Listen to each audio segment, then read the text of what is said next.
Alex Majukin. Pleasure to see you again. In the flesh, my man. How you doing? How long has this been? It's been at least 2 years, right? Has to be. You were at my last house.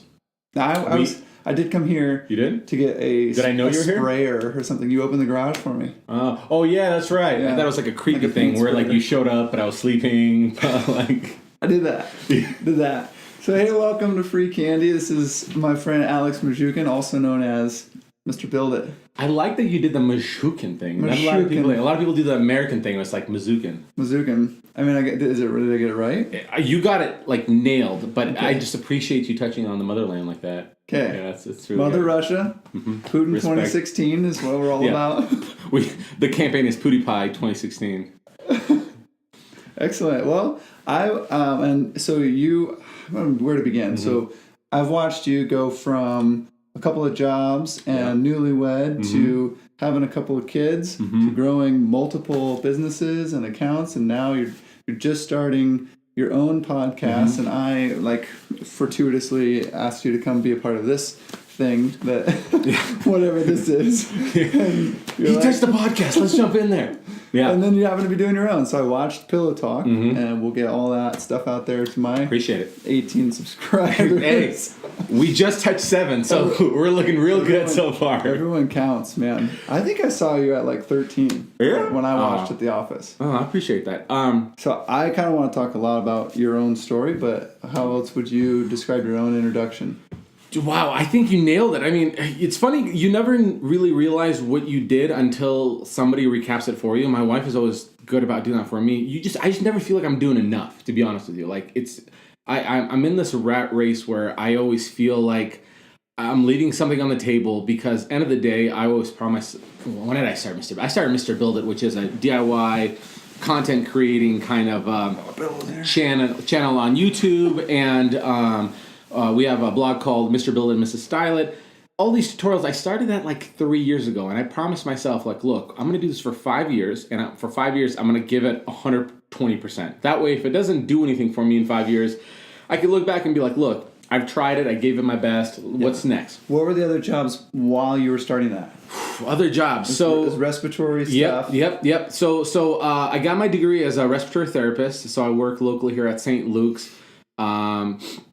Down to part-time over there, mostly because I'm chicken about, actually going full-time without insurance with the kids. But I did granite countertop installations with my father-in-law. I did that for a couple of years. That was in Idaho here, so that's as much as far back it goes back. I've built for people stuff. I've been contracted out for people to do stuff. And so those are kind of like the little side gigs that I've always done. Okay. Apart from it. And Snapshot, what are you looking at right now? You've got an Instagram page, a blog, a YouTube channel. Your wife has a design and staging. So tell us a little bit about all those little things that are in place and their size, because they're actually pretty significant. Yeah. So, I'll even touch back a little bit how we segued into it, how it all started. So. My wife Irene and I have been married for 6 years. We have 2 boys, an almost 4-year-old and almost 6-year-old. And when we got married, we were living off $1,200 a month, and we lived out of a little 1,200 square foot place that we rented from my in-laws. And just like any guy that's married, freshly married, like you want to be able to provide for your family and do all these things. And my wife, she always had cute taste, and I could never buy those things. So I would eventually start with things that I would try to replicate by building. There were tables and whatnot. I tried and I failed, but I wanted to try again so the second time around would look a little bit better. So I kept doing it, and then she would be impressed, and then I would try to impress her a little bit more, and I would take pictures, put it on the old gram and stuff like that, and it was my generic name. And then at one point, I don't know how this happened, but there was people that I followed in the woodworking community that I was inspired by. And then one day I remember sitting back in my backyard with my wife as we had a fire, and I said, you know what? I feel like we had so many opportunities and so many things, doors kind of open up. Like, why don't we just engage into this world of blogging? And there's all these people that I follow, and I think they're making money because they look like they're doing okay for themselves. Like, what if we try this? What if I committed 5 years of my life? I would do it 120%, and you would have to back me up on it. And if it doesn't work, it doesn't work. And if it does, great, we'll get somewhere. And that's where that took place. So I started doing that. I started the blog. At that point, it's just Mr. Build It. I started my Instagram account, Mr. Build It, and I started just basically, the idea was posting anything wood and metalworking related. And I did that for, I want to say 2 years straight. I was kind of bugging my wife, Irene. I was like, look, you're so talented. You have such a good taste. Why don't you just get on this? Like, why don't you just create a platform where you can just express yourself? And so she didn't want anything to do with it. She thought all my friends are starting blogs, and it seems like it's a thing to do. And I feel like if I started, they would think I'm doing it because of them. Yeah. Like the podcast, 100%. I started my podcast because everybody else is doing podcasts. Like literally, because I'm like, what am I behind on? And so that's what she was afraid of. But what is the world behind on not having heard your thoughts yet? Right. All of society needs to catch up on nobody your thoughts. knows what's in here, right? And so one day I hijacked her phone and I got into her Instagram account and I changed her name from Irina Mazukin I changed it to Humble Homestead. I don't know where that came. It just came from the top of my head. And I gave her a phone back and I said, hey, I did something. She goes, what'd you do? I said, I changed your name from Humble Homestead to Mint and Pine. Oh, no, from Irina to Humble Homestead. And she goes, what? And why? Look, you have a lot to offer. You have a lot of skill. I was like, you need to not be afraid of what people might think. And so she didn't talk to me for 2 days. No way. Yeah, she didn't talk to me for 2 days. She was so mad. And finally, on the third day, she was kind of like, but I told her, I said, I'm changing it to this name. Nice. You don't have to like it. You don't have to like it at all. But in 2 weeks, it has to put you in this survival mode where you have to think of a name, this creative mode. And so she came up with one name. I don't know what it was. That was already taken. She found the second name. It was taken. Third name, it was Mint and Pine. Yeah. And she just took off the ground running with it. Yeah. So that kind of launched her thing. And she just hit, I want to say about 11,000 on Instagram. But it's funny how these numbers on Instagram work. I follow accounts who have in the millions. I follow accounts who are in the couple hundred thousands and in the 50,000s. But with the most interesting thing, it's not how many followers you have. What I've found to be true is as long as you're anything above 1,000 subscribers, everything after that is how you market yourself. Mm-hmm. And here's the reason I preface with this is when I had 11,000 subscribers. Like right now, I just hit 27,000 on Instagram. But when I had 11,000 on Instagram, the most I got was a tool company that would send me like a little jig, like a little gadget gizmo that was probably retailed like $50, $60. Mm-hmm. When she had $11,000, she just got a shipment of furniture that's $10,000 worth of furniture. Like this couch we're sitting on, this coffee table, this rug, these chairs, bunch of other stuff. Like that's all listening out there, right? That's literally all. So it's just a matter of the way she marketed herself. She believed in her brand. She held true. She said no more times than she said yes. And because of that, I think brands saw value, and then they kind of invited her into that playing field and met her there. So she's very, very on brand, and we'll do. I'll, if with your permission, we'll go around the house. We'll get some shots, and I usually do like a little intro with a lot of B-roll of what's going on. Yeah. And your house is kind of one of the places you've put on display a lot of the stuff that you've built. Yeah. So there's a bunch of stuff in here that you personally built for your own home. Mm-hmm. I remember when I was first watching this. So let me tell you from the outside perspective, since you mentioned earlier, like you kind of like hearing what somebody else tell you what you did. Yeah. I remember like paying attention to your profile, and here comes this playground building. Yeah, the little A-frame thing. The A-frame thing. Yeah. Uh-huh. And I'm kind of like, oh, okay, cool. Alex is working on like home stuff, and he's gonna he put like plans out there for other people to build it, and then you start seeing a little bit of traction, and then the logo pops up, Mr. Build It, and I'm like, oh, this is becoming a real thing, and you don't realize, people out there don't realize how much time is taking place to create every one of those videos, every one of those still shots, and your logos, and all of the artwork, let alone to build it. And then to make the plans, and then to make the contacts, and to get in touch with people. Yeah. Like, all that stuff you're doing in the background for, like, at first, almost nothing. Nothing. Because it's like... 100% nothing. So maybe some people watch your video, and, like, maybe they go build an A-frame thing. But, like, just for, like, you have to love the process of doing that 100%. Thing, or else... you're going to feel like there's no return at all. Yeah, no, you work for free for the longest time. Like, any entrepreneur will tell you when starting a business, and I'm holding I now consider this a business, but when I started this, it all came out of a hobby. So it took me a while to consider a hobby now a business. the business I consider it as a branding. I feel like now I have some branding behind it. But when I started, it was a hobby, right? When It can't just be a hobby because nobody wants to see somebody tinker around in their garage. Well, because end of the day, you have to provide value, right? End of the day, you could do whatever you want to do. You could tinker and take cool, well-lit photos, but that's still not enough for people to be like, I want something to do with that. I want to either partake, follow, like, comment, share, engage. Like, you have to, end of the day, provide people value. And sometimes the value is things like a transactional thing, like you subscribe, then you can have free plans sent to you or something like that. You watch, you could see how it's built. That's a transaction.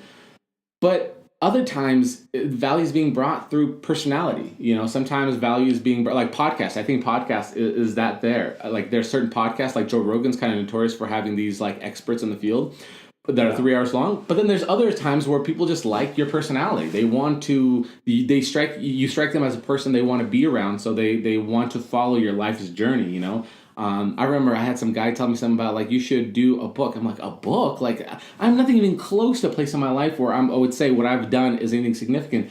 And he goes, yeah, but sometimes people want to see what the journey looks like. And I was like, okay, well that kind of makes sense. Like end of the day, people, I do appreciate this about you. I remember one time you reached out to me, and this actually was like one of the 5 things of anything anybody's ever told me that I kind of keep constant back in the back burner that I recall to. Yeah, that direct message. Right, direct message you sent me that I kind of preface it, and you said something along the lines, and I'm just vaguely, maybe you can recall the exact quote, but you said something about like, I respect your hustle and the hard work that you're putting into it. Like, to me, that was big, because to me, end of the day, I stay on a track record where I put out 1 YouTube video a week.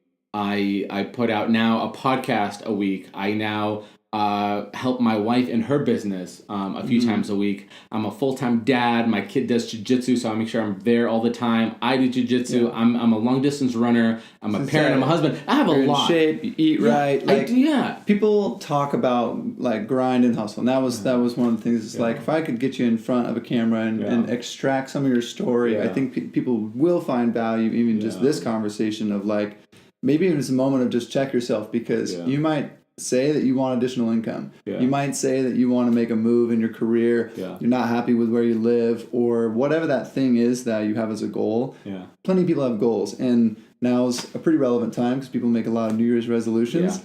Tons of people make goals. 1 out of 10, go get them, and then 1 out of those 10, go get them with like passion and everything they've got. Yeah. And I mean, that in every aspect of your life, the people that you work with value your input and your content because you're applying so much. Your regular job, they're not suffering because Alex isn't applying himself because he's thinking about his YouTube channel or something. Yeah. So I think that's like a great example. You can watch this thing just go from 2,000 to 5,000. It's like, I remember 10,000 and I was like, what in the world? Yeah. This guy's like about to go big time. And now you're sitting at like 20 something grand. Yeah. When does the blue check show up? I tried applying for it. Apparently, I'm not verified enough. Yeah, I tried. I don't know why they didn't let me verify. Because I've seen people. I think what it is, and maybe I'm wrong, but I think the blue check mark is like you have to be recognized by some kind of publishing company or something like that. Like I've had. Maybe, I don't know. You got to make a case for the idea that people want to copy you. And if you can be paying attention to time, there we go. Plenty. If you can. Demonstrate that there's a desire out there to duplicate what you do. Yeah. No, I'm Mr. Build It. Yeah. So I'm afraid people are going to come up with Dr. Build It and Mr. Build More or whatever. So you're trying to like trademark it. That's what you're kind of saying. Like I'm trying to prevent myself from copyright infringements and stuff. Yeah. Hey, there's a bunch of copycats who are popping up who are doing these. Interesting. And they're kind so should you do like a manual appeal, like on Reddit, like when you post a video, they're like, no, this is not suitable, and they're like, can you manually review it? And then they kind of. Or can you just apply again? I'm gonna try. I'm gonna try. That'd be cool. I mean, so end of the day, like, and this is kind of why I do what I do, and this is going back to like being a dad. I working with the hospital, I do 12-hour shifts, and so when I started this company, I decided to put in 12-hour shifts even when I'm on days off here. Interesting. And in order to accomplish that and being a good dad while being, moving forward with my businesses, is I have to put in the same amount of work. So I've worked on resetting my sleep cycle that I I work 12 hours a day. I woke up 5 a.m. this morning. I worked while my kids are sleeping, and the idea is I don't close the computer till 5 because at 5 o'clock 5:30 Jack has jujitsu, and we're gonna go to that, and Dad's no longer working. It's all part of the grind. And end of the day, I follow a guy. I think a lot of fitness, nutrition, and that lifestyle. So running is big for me, right? And the reason running is big for me is because end of the day, as hard as all this gets, as much hair that I'm losing, as many. See how we're doing. Wow, dude, pretty bad. I mean, see this right here? I used to have more stuff there just 2 years ago. That right there. Okay. Yeah, no, I've been on the Monet. I've been on that stuff. End of the day, like, it's so easy to say, you know what, screw it all. Like I just want to throw it all away and just say I gave it my best. Mm-hmm. But I think things like running and jiu-jitsu, what's been really good for me is they both put you in positions that you can quit and nobody will know about it, right? Like you can say I'm going to go for an 8-mile run and say I'm only going to do 2 and then be done, and nobody will know because you're not have to post it on the internet, but you will know, and you will have to live with yourself. And so when you've passed that milestone and 6 miles turned into 7 turned into 8, it transitions back into what I'm doing here. Like, great, 1 video a week. Okay, great. 1 video. Okay, what's next? Okay, well, we need to do a blog. Okay, well, we got a blog post a week. What's next? Oh, well, we need to do a podcast. Okay, we're doing that. And so, end of the day, it just it turns my mindset into this unique mindset. Guys like David Goggins, who they consider the baddest guy in the world. He and this quote always stays, and his quote is right next to your quote. Is you have to be the uncommon amongst the common people, right? Okay. So if I'm going to be a runner amongst other runners, well, now I'm not uncommon, right? I'm common amongst the common. That's my community. Yeah. But if I'm hanging around jiu-jitsu people, I'm hanging around runners, and I'm hanging out other entrepreneurs like yourself, that's common. But what's going to make me uncommon? Well, things like waking up 5 o'clock in the morning is going to make me uncommon. Actually doing the stuff. Extra. How do I go the extra mile? Because end of the day... It's really not even extra. That's an important thing to think about. Is that there's a difference between thinking it'd be nice to have something and actually wanting it. Yeah. And if you're considering waking up and working and putting the time in as the extra mile, then you never really even got started. Yeah. What you're talking about is, in running perspective, working out and running every day. Like, that's the basic to get started. Yeah. If you're just running once or twice a week, you never even really got started. So it's not extra to go work out. Yeah. At what point do you consider yourself that person, right? Like a runner, right? If you run once or twice a week, would you consider yourself a runner? I don't think you consider yourself a runner. No, right? No. You have to be obsessed with it, right? Yeah. Whatever you're doing. There's a fine line between comparison, obsession, and bettering yourself and acknowledging that you are progressing. There's definitely, when you go to the gym, you're never the biggest guy in the gym until you are. Yeah. Well, that's probably way for everybody except that person. It's way down the road. Yeah. I'm never going to be the biggest in the gym. Yeah. Might be the tallest in the gym. Yeah. But I remember Sunday's workout, there was a guy who was leg pressing, and the second leg press machine is broken. So I had to decide, do I sit around and wait? Yeah. This is like the last thing on my list to do. Yeah. Or I could go, I just get in the hot tub now. And I decided I actually should just sit around awkwardly and wait on this guy. Interesting. And he was doing this thing where he had like 645s on each side and then like 5 on the top, and he was doing one of these where he was just like, that's it. He wasn't going down. With like pushing him with his hands and everything. And you have a 39-week pregnant woman over here that's about to give birth, and she's like, that's nothing, brother. And I was just, I'm kind of frustrated that he's like, in my opinion, wasting a lot of time and stuff. But potential friction. It was like, no, I actually see the benefit of the process. And I know that by missing, I'd rather wait around. I'd rather do that leg press than miss it. And like, eventually when you love the process, it becomes satisfying to do that, to go on that run, to finish the run or whatever. So it stops being a question at some point. It stops being a question of like, if I'm going to finish that run, if I'm going to wake up at 5. Yeah. And you're just like, I now wake up at 5 a.m. And that's when I think your question was, when do you become that person? Yeah. You become that person when it's no longer a question. Yeah. You never have that in your mind anymore. It really has to bother you if you didn't do it again. You know what I mean? You know, there's these quotes that people say, like when it comes to diet and whatever, they say you have to do something for 90 days, then it becomes a lifestyle. right? And I wholeheartedly believe in that. And the reason why is I've caught myself in these positions in life that if we go camping or if we're on a business trip, whatever, and there's no opportunity for us to wake up early to go for a run, like we went camping and I'm like, I feel so silly in the pitch dark waking up, running in bear country right now, right? Yeah. But it has to bother you because now you wake up, you're like, look, for the last 6 months, I've been waking up at 5. Now I naturally woke up at 5. I can't go back to sleep. I'm cold. I'm uncomfortable. I want to run. Nobody's running. It has to bother you. You have to be so obsessed with it.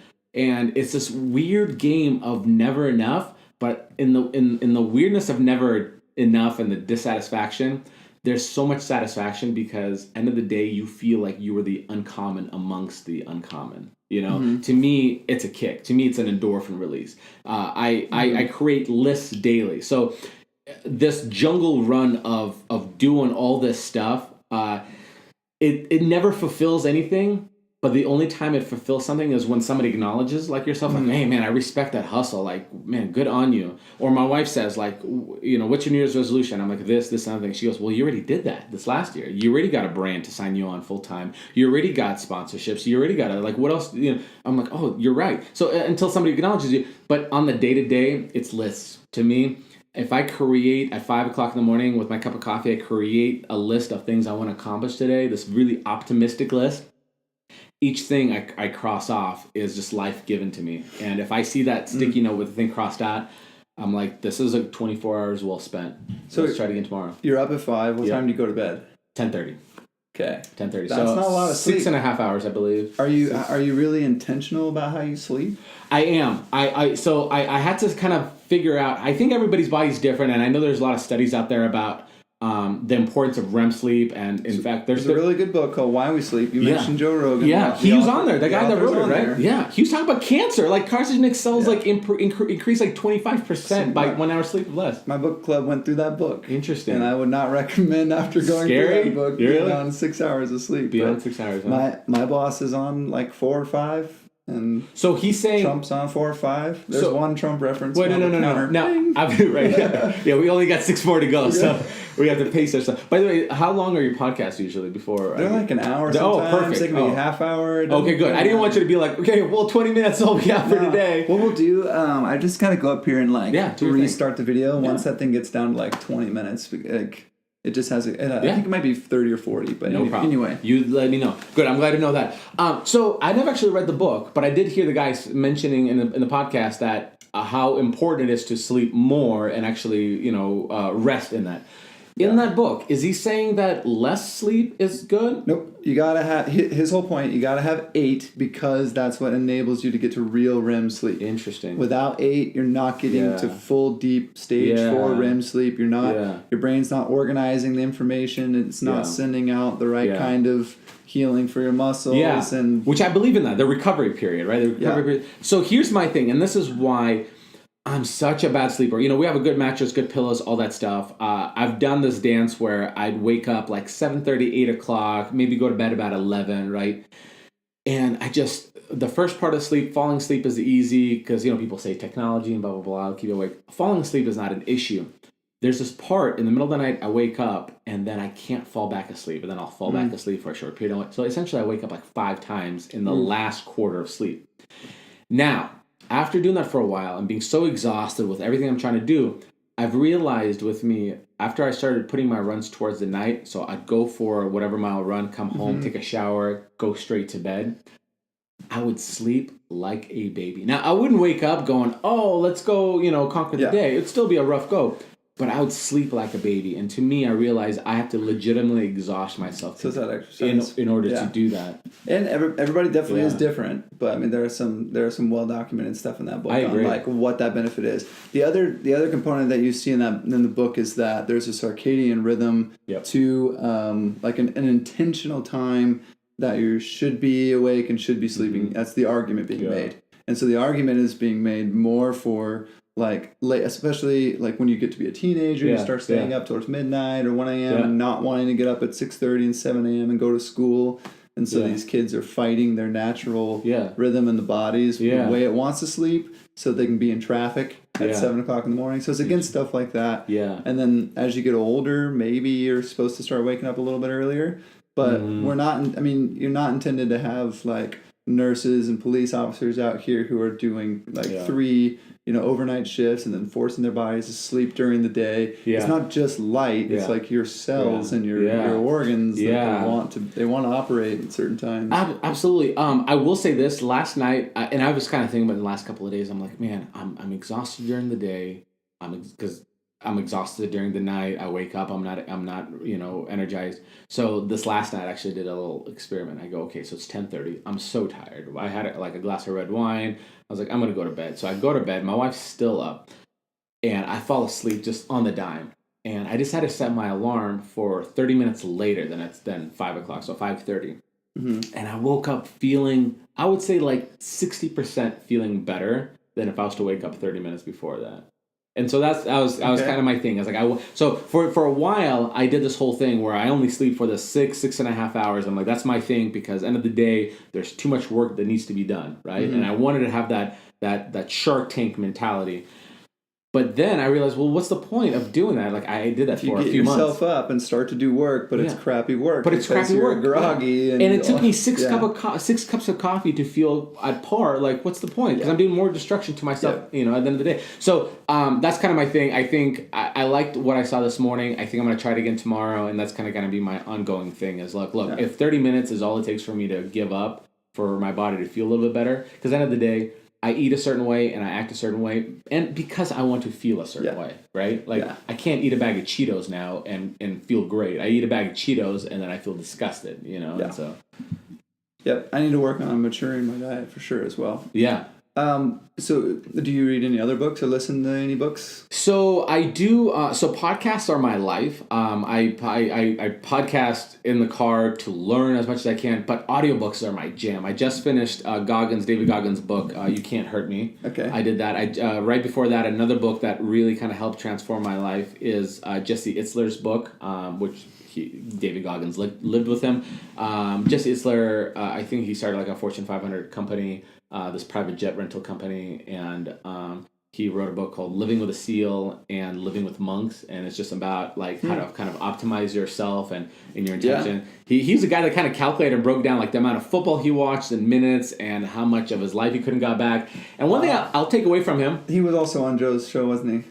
Yes, he was. Yeah. He had that Jersey accent. At some point, I'm going to stop talking about JRE on my show, but it's hard. Do you talk about a lot? It's hard not to. Isn't it just addicting? Like, just so... It's hard not to. And it's so hard not to. It's become, like, mainstream. Well, other shows will talk about the news and current events, and, like, this is a place to get news and current events now. It's like a quote now. Joe Rogan's like Wikipedia now. Like, oh, I heard, Yeah, didn't you see that? Yeah. It's documented, bro. Like, well, isn't though? Like, somebody mentioned it. Like, I don't know. Gosh, what is it about him, though? Like, what do you think about him that takes a young generation and says, like, now I want to listen and I want to learn? Like, what is it? It's unfiltered truth. You think so? People are tired of, well, first of all, it's format, because you get in the news, if you watch the news, you get 5 people up there, there's 3 heads here, there's 2 heads here. Yeah. All right, Trump, go. They all just and they'll cut each other off, right? And there's no continuity, there's no point that gets made, it's a lot of narrative repetition, and you just don't get anything from that small segment. 3 minutes is up, sorry, we gotta cut, we gotta go to a commercial. Next, we're out here with our reporter who's live as the seal's giving birth in the zoo. And it's like, okay, well, I mean, that was kind of something, but it really wasn't. And that now, if you watch the news, or especially if you pay attention to the news online, they're covering things that happen online.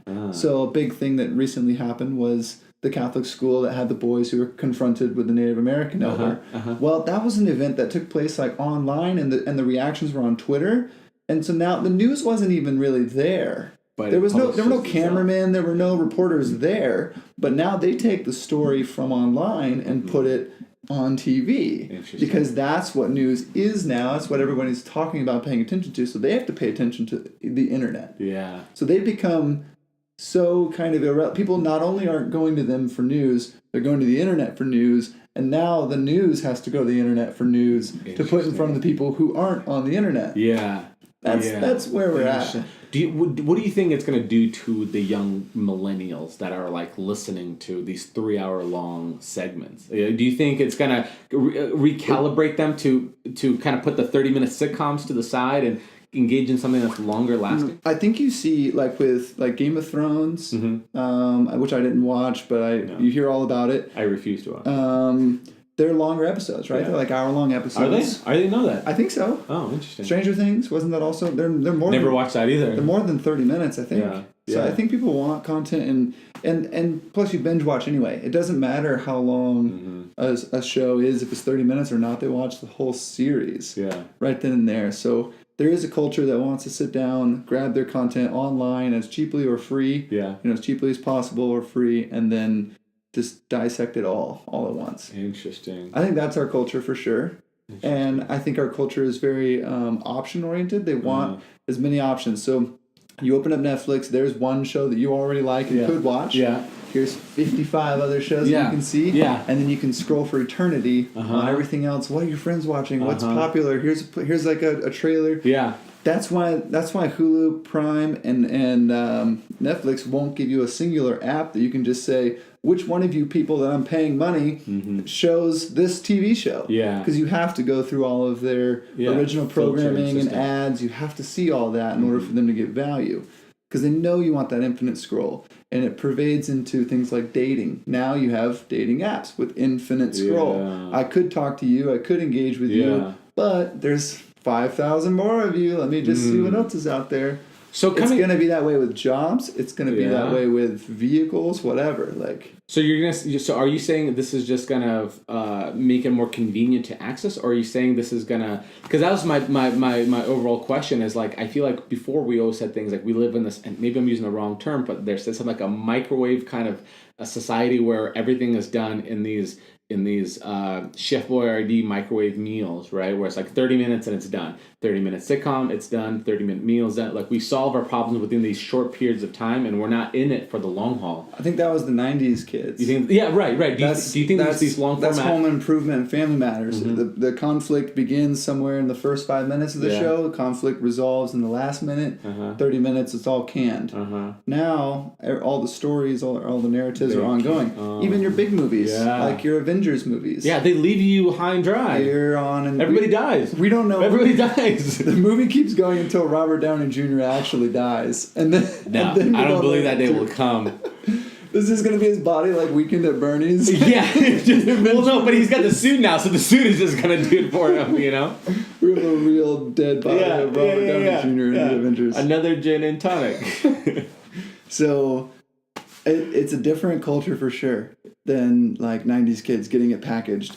Advertisers have to figure it out, which they do through product placement. Right. Everything is now like shot of the car with the logo, right? And then with the little feature, like the character is going, "Oh look, my blind spot indicator is telling." It's like that's not part of your dialogue, man. Right. So they've changed and now if you watch NFL games, they put the advertisement right next to the game. They don't actually cut away from the game anymore. Interesting. They don't. Sometimes yes, but like during an official review or something, they just go side by side. So everything's going to get put into the content. Follow-up question. Do you think we're going to get along with the machines once they rule the world? Oh, yeah. You think we're going to get along? I'm going to love you think machines. Do you think they're going to like us? I think that's the bigger question. They don't have the ability to like. They don't have to tolerate. Well, hold on a second. But how do you think they'll translate the whole thumbs up, thumbs down on certain things? Do you think it's going to give an emotion? That's just like an algorithmic weight. That's not an emotion, though. Like the thumbs down is like you shall be killed. Thumbs up would be like the old Julius Caesar thing. They're not going to have that for us. You don't think so? All right. So here's my utopian setup with robots. Yeah. I think if you got to a place where robots did absolutely everything, then everything would be free. And it sounds like it'd be an expensive world, but here's why. So you need a t-shirt. Well, the robots make the t-shirts. Okay. Who distributes the t-shirts? The robots are the vehicles. Yep. Okay, well, the vehicles need gas. Well, who's refining the gasoline? The robots refine the gasoline. All right, well, Rich, who repairs the robots? The robots repair the robots. Right. So if you get to a point where they are completely sustaining, and they're making more and more robots, and they're literally serving all of your needs, electricity, food, it all gets farmed, it gets managed. It gets managed way better than you or I could ever manage it. Yeah. Your medicine, anything. Yeah. The robots know what's best for you. You just live happily ever after for free. But you'd have to agree that the humans right now are helping the robots get to that place right now. Like I say, robots. Rivets in plural. Yeah. So yeah, we're obviously we'll never see that day in my time. We'll probably never see that day. Period. But this is my utopian fantasy. Well, I think that 100% makes sense. I try to create that on a macro scale here. Well, my youngest, he's still learning to wipe his butt, so I'll have my oldest teach him how to wipe his butt. So to me, it's hands off. Yeah. So to me, exactly. You know, but you still got to feed the oldest. You actually have to still feed the youngest. That's true. Too. But you know what's interesting right now? Alexa is like the a sister wife to my wife, like here at the house. It's kind of nice where I have a numerous amount of smart equipment here, and I'll tell Alexa to turn my TV on, turn the music on, turn whatever, turn Boys to Men if we're trying to right. But future robot. Oh yeah, for sure. Because I want him to know what I like, right? Like I want him to know that. But yeah, I feel like I'm creating that environment on a smaller scale here. But yeah, no, for sure. I think our children are going to be the ones or their children's children are going to be the ones to reap the benefits of our hard work. And like humanity wants to like provide and sustain and survive and progress. Mm-hmm. If you no longer have to think about hunting, clothing, shelter, food, is all that stuff taken care of. Like you can kind of see the next phase. People will just be. They'll be able to be expressive and artistic. Yeah. The problem you're going to run into, I think, is like you would imagine that obviously there's like a minimum level of like income and economic security. Yeah. It's not really even income because you don't even need money, but like except to maybe go to events and things. Yeah. You have the ability to get currency. I don't even know where you're going to get currency from. Bitcoin, bro. But print like, it, type it. If there's no services left to do, nothing left to perform. Like you've seen things? Is that what you're saying? Like there's nothing else to do? I'm saying the robots do all the work. No one needs to pay you any money to do anything. But at the end of the day, they don't need you, so you don't earn currency. But then unless you're doing services robots can't do. And I think by that point, I think these robots can provide you these experiences within your home, right? So like if no longer does a guy need to go swipe right, go meet a girl, and then have a service provided for him or whatnot, is he can have that service provided for him within home. By a robot. By a robot. I'm excited for these days. I'm excited. Technology is a beautiful thing. Speaking of entrepreneurship, you explain, update me a little bit of what's going on with you. So you own property now. There's not much entrepreneurship going on with me. What happened to you've owned some property though? So I bought a duplex. Yep. I live in. I wanted to keep it very like big about it. Like I was properties, enterprises. I have an enterprise. Yeah. And actually, and well, so it's tax time now, and so you've got all this stuff going on. Yeah. Hopefully, you're taking full advantage of that being business. How to keep myself out of prison. Yeah, I'm trying to read up as much as I can. I'm trying to just make sure you keep as much money in your pocket as possible. Oh yeah, for sure. But, do you do that on the side? No, but what I'm saying is that like everything should count as a business. Right? It does. This is a business. It does. Every bit that you do is a business, and so I technically have a business. We're watching it. And that under that LLC, I'll also do some bookkeeping and some back office work. I've got my main job. I've got the duplex. I live in half and I rent half. Yeah. That's one of the like. Are you keeping it full? Are you keeping it busy? Oh, yeah. It's just been the same tenant. They're great tenants. I've got the first ones that they got in there from the beginning. Yeah. Nice. So, I actually have a little bit of work to do. I'm going to re-roof it. You were telling me about that. Yeah. You're gonna go black. Yep. Nice. Yeah, I think so. So, I mean, all that's just kind of in full swing. Tell me about the van. What's the story with the van? Apart from this, what's the story with the van? So I originally had a Jeep Wrangler, which you were well aware of, and then the motorcycle. Yep. And I really had been trying to sell the motorcycle for a while. Mm-hmm. And I had on the Craigslist ad, like, trades, boat, ATV, UTV, just give me something. And I listed musical instruments, and it's like, I'll just, whatever, anything of value, I'll take a look. So I had a bunch of weird offers come in, old junk that nobody wanted. What's the weirdest thing somebody offered it to you? 2 worse motorcycles. Really? And I was like some Korean brands. I can't sell this one. Why do I want 2 junky ones? There's not the want this no more. I actually thought about this. Those were German. This boat from the 80s with a trailer. Interesting. But running, driving, all that stuff? I don't know. No? Didn't never look at it that Bloodstain, no bloodstain. So here comes this email with like this white van with like a crack in the windshield. Pictures were bad. And I was like, I guess I'll take a look at it. Whatever, man. This is a van. Okay.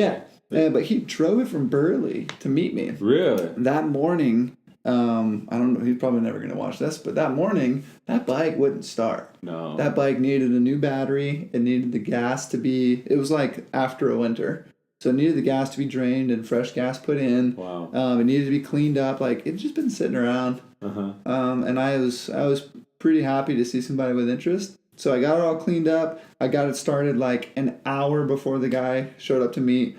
And then I drove it to him, and he had brought his friend with like a flatbed and stuff to take this bike He was back. ready to buy. Yeah, so he drove his van, and then his friend, Yeah. who later tells me he owns like 16 motorcycles, and he's the guy who's going to check out my bike. And I'm kind of like, Okay. oh, please tell me that Right. nothing's wrong with this bike. Yeah. He takes it around, and he's like, because it was idling probably at like almost 2,000 RPMs. And he agreed, like, oh, I probably just need some new gas. And I'm like, good. No, yeah. He's like, he needs some new headlight fluid. So then, all right, it's my turn to check out the van. And it's like, it drove here from Burley, so it made it. But it's this, old van. I have no idea what I'm getting into. Yeah. Open it up, and it's like the plush interior, the TV, the wood grain. He has the TV in there? Yeah. Oh, that's cool. Well, the one you pointed at's actually a different story. Oh, it's a different van. There's two vans. I'm now weirded out that you own two vans I own two with vans. no kids. That's Everybody is, but hey, here we go. So, white van. He also included 2 electric guitars, an acoustic electric bass, an amp, a stand, and a case, and the van. And he's like, "I'm ready for you to just take it." so it's just it's a Rockstar van. That's what it was. Yeah. And Wow. so it was configured like with missing the 2 captain seats, and I wanted some. So with the Jeep, it's a great toy. It's a fun vehicle for Idaho, but it's a soft top, so it's hot in the summer, cold in the winter, terrible gas mileage. No AC, right? No AC. Yeah. It's a 2-door Wrangler, so tight back seat. You can barely take people, let alone people and stuff. 4-cylinder So if you engine, wanna so go- it's weak. Yeah, right? yeah. 3rd gear, flooring it, trying to get up the hills, going west on 84. Yeah. So I can't even really go like to Vancouver to see my mom. Yeah. I can't like go on a road trip. Nobody can fit in the thing to go with. It's a fun toy to cross the river in, but that's where it ends. Yeah, which we did that. Yeah. Yeah, we did that. So it's not the daily driver, and so I wanted the exact opposite. And here's this van. V8, AC blows cold, sealed up with windows, plenty of space for road trips. Yeah. I play on an ultimate team, so we take like 6 guys. This like the month after I got it in April. Yeah. And in June we went to Fort Collins. Yeah. So it starts its little legacy of road trips. Fort Collins and back, Seattle and back. Is there a twice. collection of bumper stickers on the back yet? No Have you bumper started that? Not stickers, yet? but the guys who Bloodstains, that's your thing. Like everybody has to cut Yeah. themselves and touch the carpet. Like the that. first guys who borrowed the van. So I actually flew to Fort Collins and they drove the van. And then I was like, if it makes it, then I'll drive it back. Interesting. And if it doesn't, Living life on if the it edge, doesn't, right? then you guys don't get to play this tournament. Right. that's a jigsaw kind of So- fun horror story. They made it, but they hit a deer. The first one. The van. They like nicked a deer in my van, and they broke my windshield with a football. Not the windshield, but the mirror. So Are these Tanner, you're out there. Are these grown adults? No, barely. Oh gosh. I mean, they are adults, but come on, Yeah, that's they're not Come responsible. on. You're 18 years old. Come on. So that van starts its little legacy. It puts 11,000 miles on it from April till November of that season. 11,000 So miles. yeah, Fort Collins, Salt Lake and back twice, Seattle and back twice, Pendleton and back. Jeez. Like it just became. And what kind of van is this? That's a 94 Econoline. Econoline. 236,000 miles on it at the time. Any windows on it apart from the front?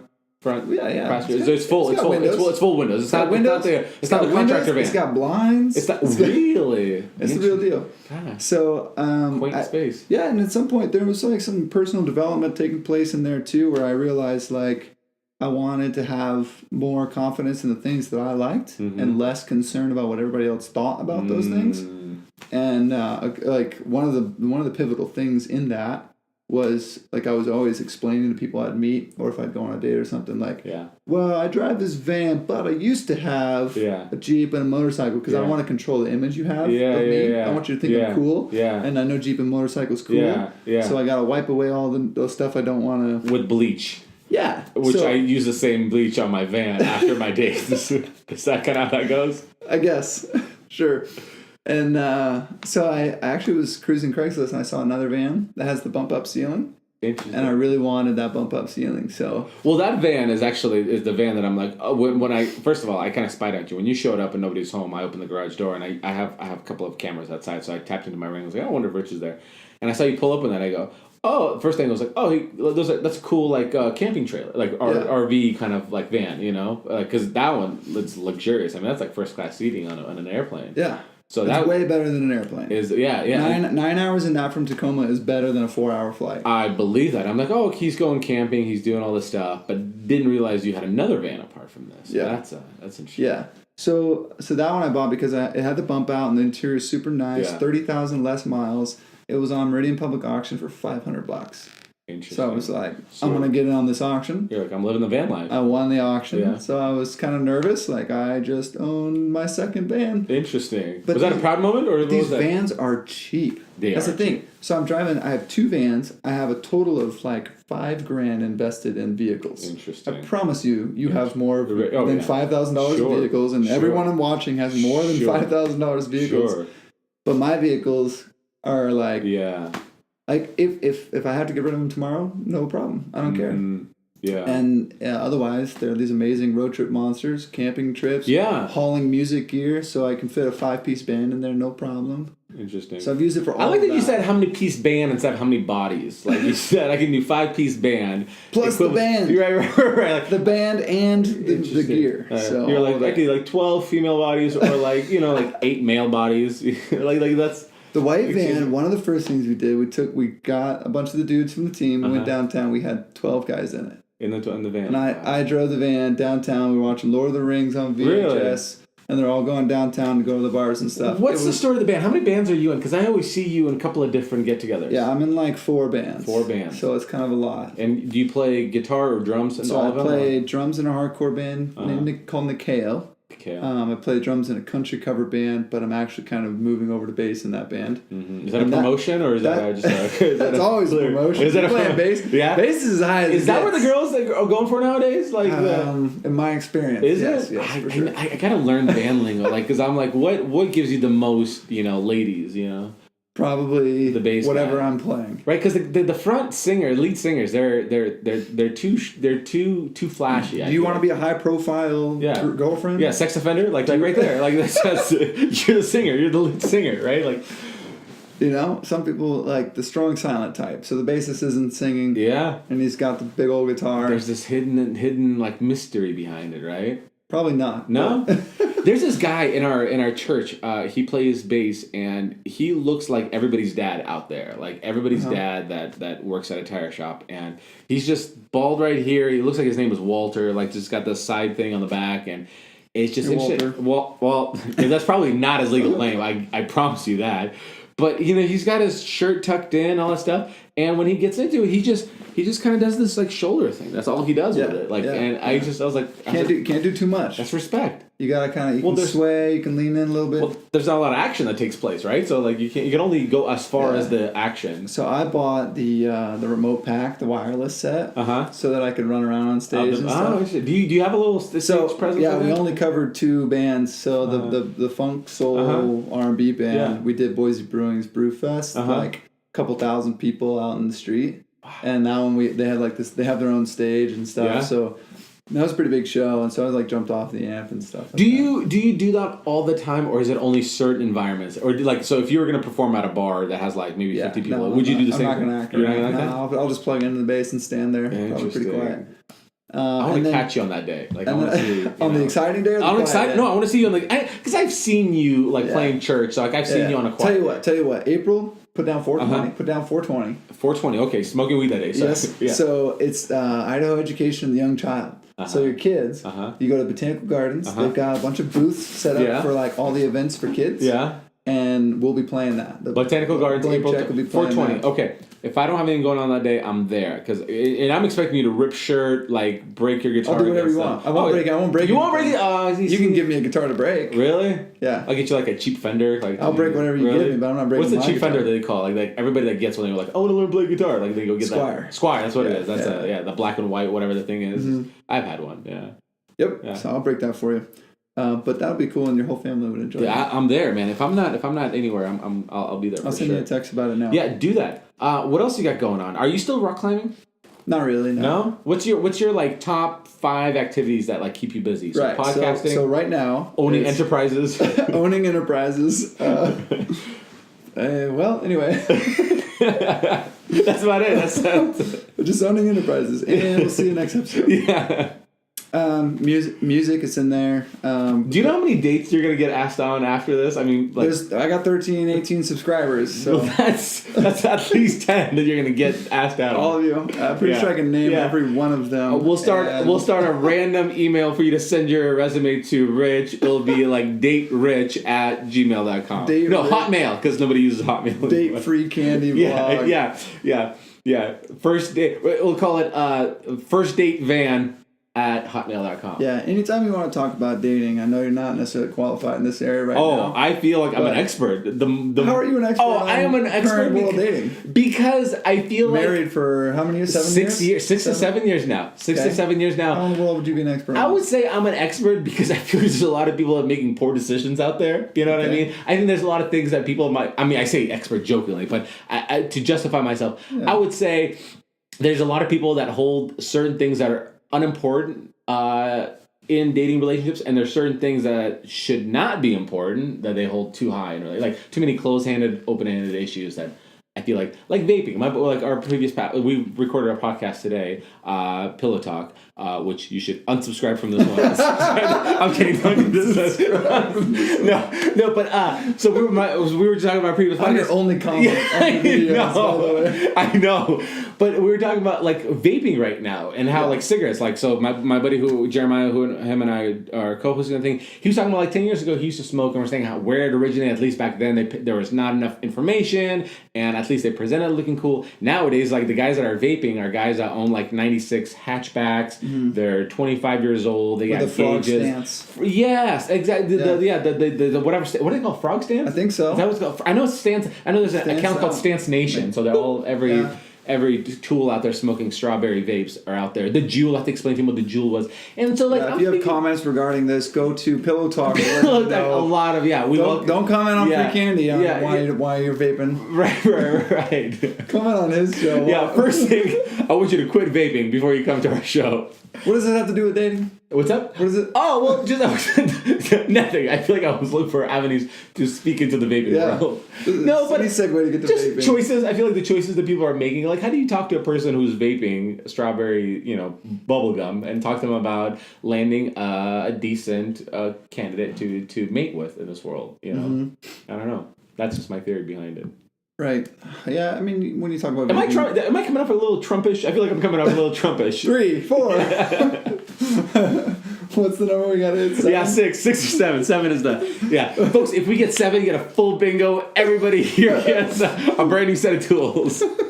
From Rigid Tools. Yes. You said only 13 subscribers, right? Because I only have a small amount.